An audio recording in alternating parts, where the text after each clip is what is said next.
kpọkuru gị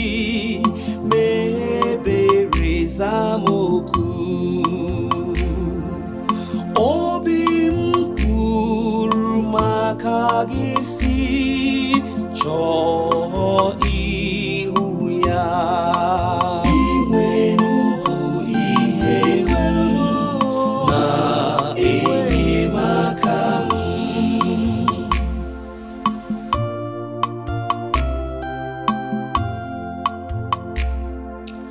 ihu gị ka m na-achọ ọ dị nwelu ezonahụkwala m ihu gị ejikwala iwe chụpụ odibo gị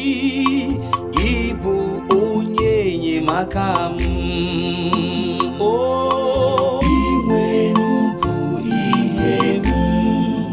na enyemaka m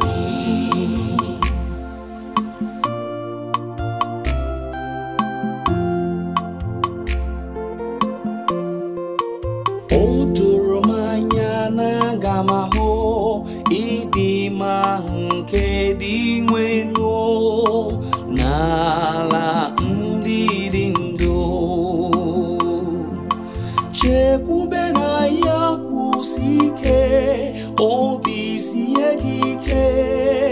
chekwube na dị nwenu